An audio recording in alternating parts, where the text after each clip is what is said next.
It was 98, and I was on my way home from a camping trip that I went on with some old friends of mine, and I couldn't wait to get home and tell my kids all about all the animals that I saw.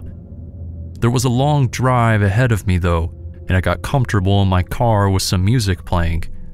In no time it had started to get dark out, which normally wouldn't have been an issue for me. I loved driving at night.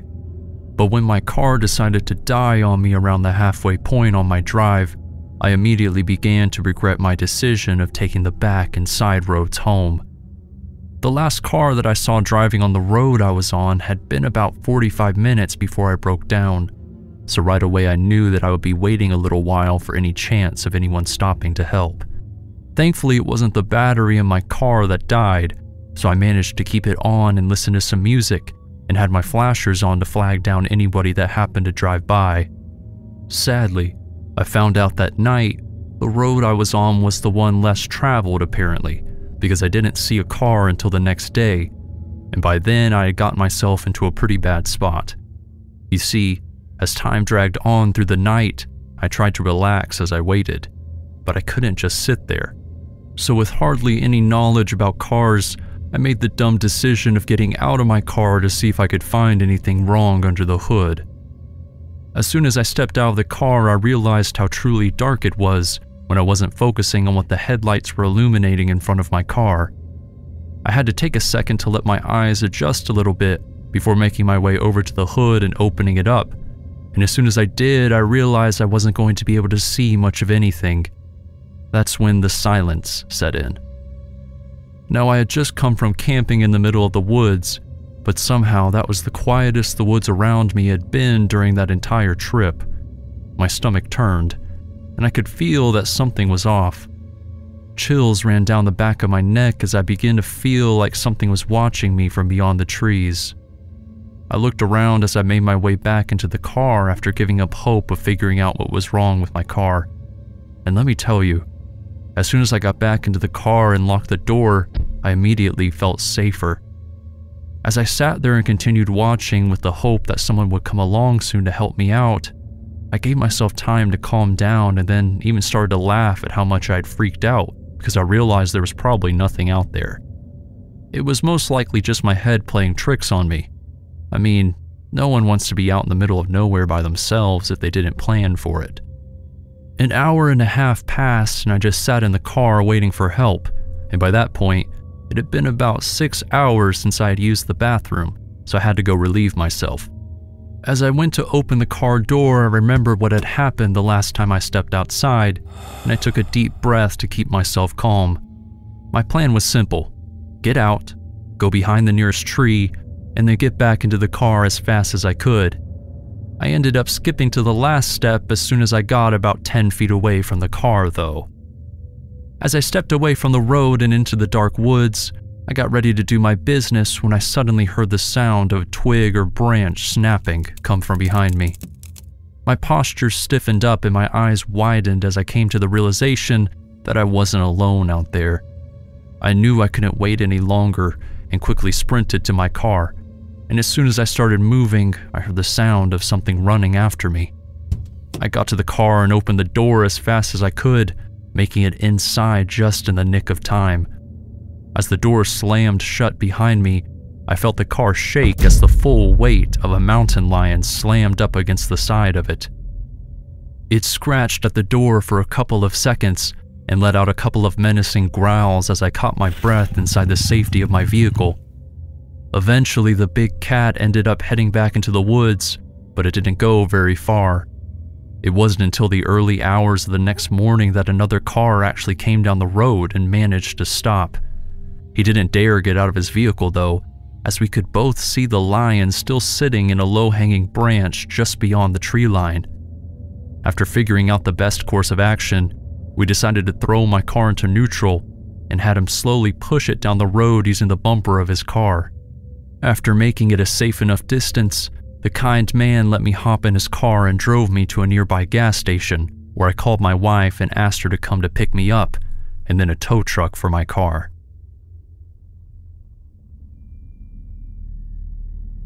After spending the weekend at my best friend's wedding in Las Vegas, it was time for me to drive home. It was a 13-hour drive, but I made it there in one trip, so I figured that making it home would be no problem. My plan was to drive through the night so I could be home by the following morning. Before leaving the hotel at around 9:30 p.m., I texted my girlfriend that I would most likely be home around 11 in the morning, maybe a little past noon if the traffic turned out to be bad, and then I was on my way. I made it about 20 minutes out of Vegas and was stopped at a four-way intersection, and from there I could see a strange reflector flashing along the side of the road up ahead of me. And as I pulled forward and got closer to the reflector, I realized that I was seeing a small strip of reflective tape that was attached to the back of a young kid's backpack. At least to me, he looked young. I thought he was about 16, but I could be wrong.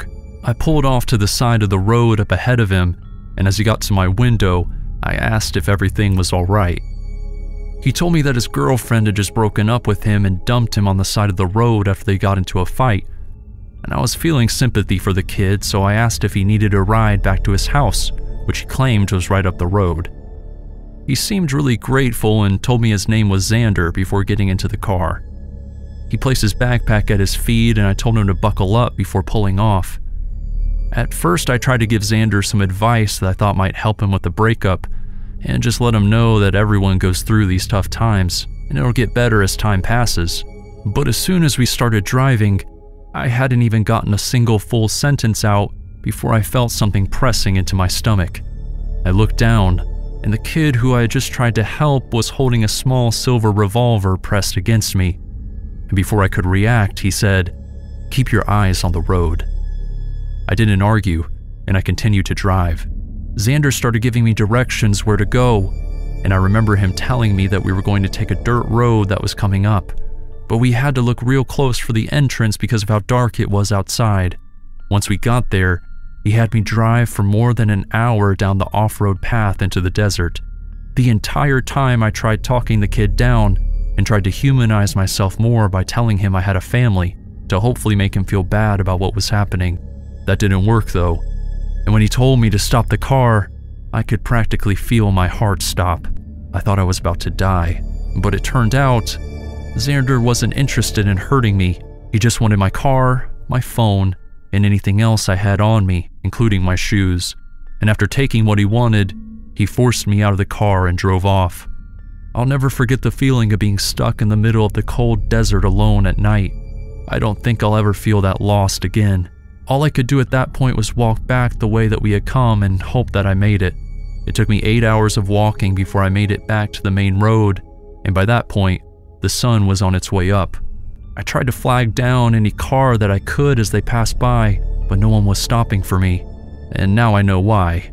You can't trust anyone, no matter how innocent they seem. I eventually made it to a diner where I was able to make a couple of phone calls, including one to the police in hopes that they could find my car. That never ended up happening though.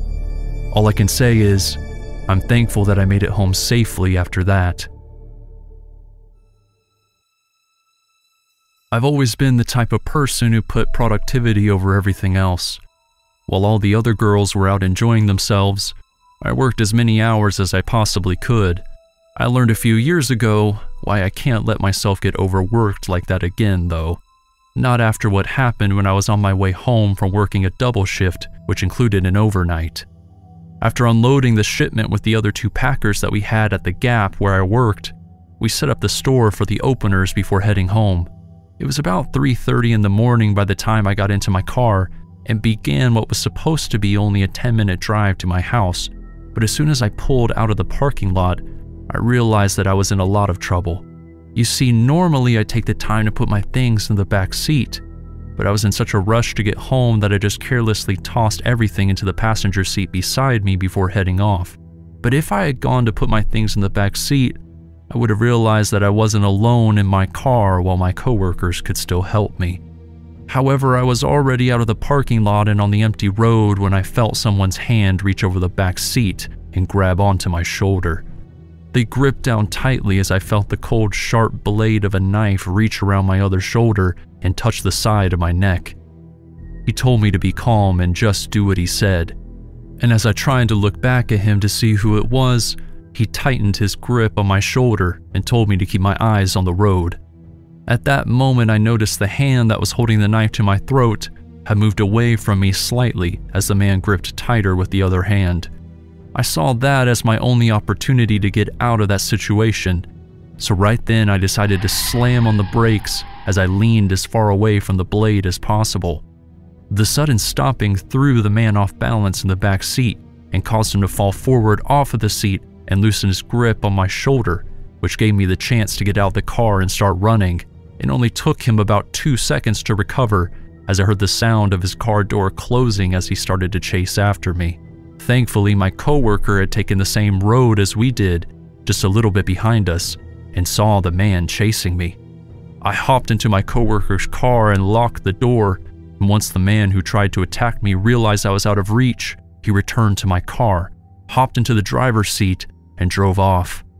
We drove to the police station and filed a report before my coworker kindly dropped me off at my parents' house where I spent the night.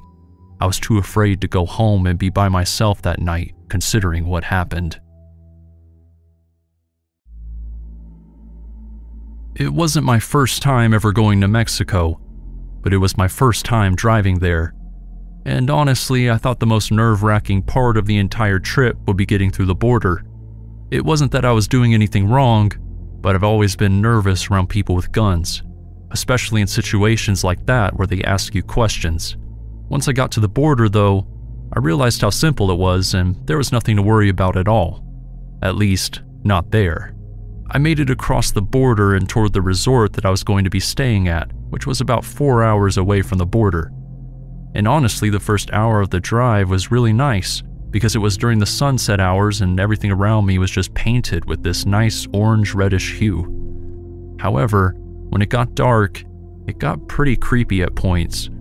It was really interesting how some portions of the drive were very well lit with a lot of street lights, and then other parts would just be in total darkness with hardly any lighting at all. But honestly, the scariest part was when I got about 2.5 hours into the drive.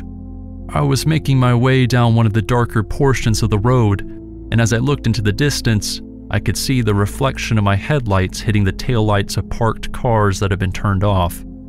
I continued to drive forward as I thought there were just people parked on the side of the road for some reason. But I really wish I had stopped right then and there, because as I continued to drive forward past the parked cars, I noticed them turn on and pull out onto the road behind me.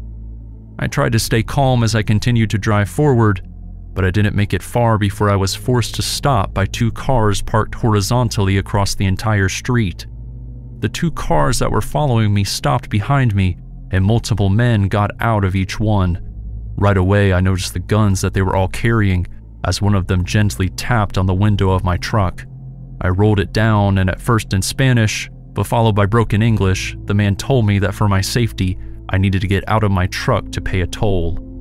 I didn't know what to do, but when I hesitated, he repeated the same thing in English before trying to open the door of my truck.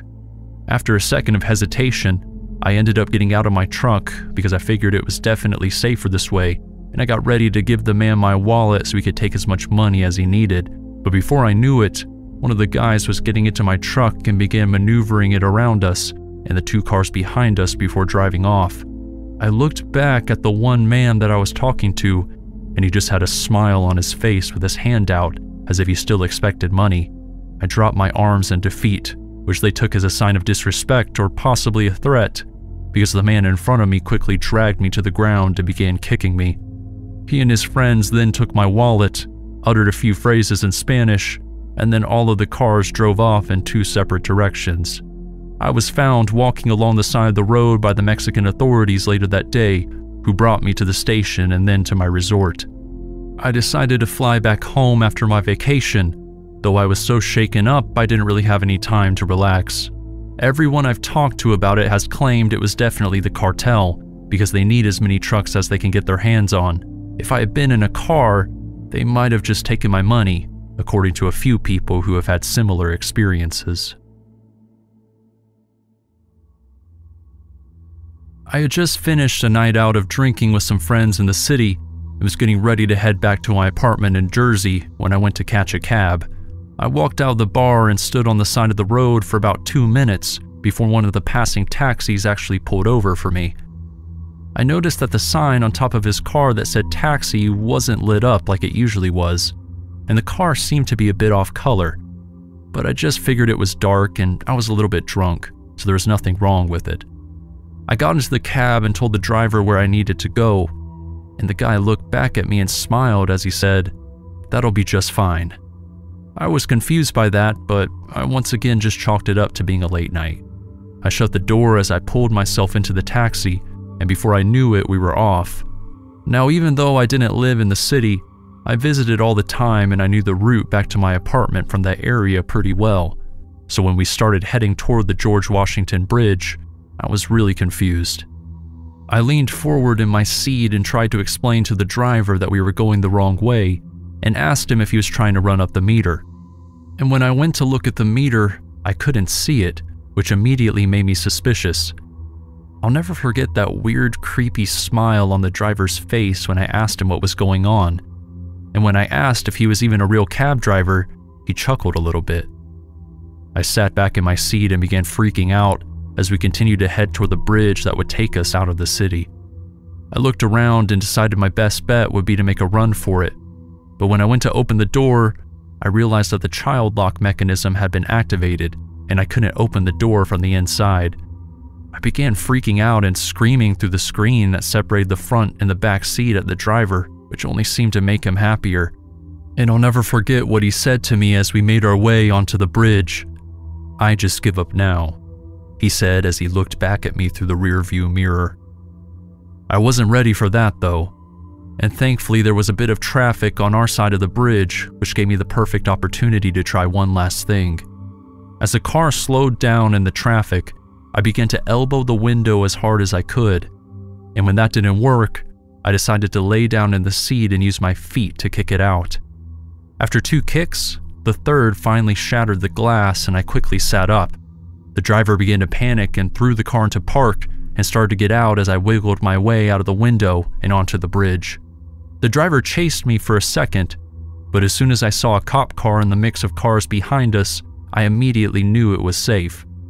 I ran over to the officer and explained that the man had tried to kidnap me and wasn't a real taxi, at which point the man tried to flee. But we were on a bridge, so there was really no place for him to go, and the police arrested him within a couple of minutes. After that, I was put into a real taxi, which the police called for to take me home. I'll definitely be warier with the taxis I use from now on.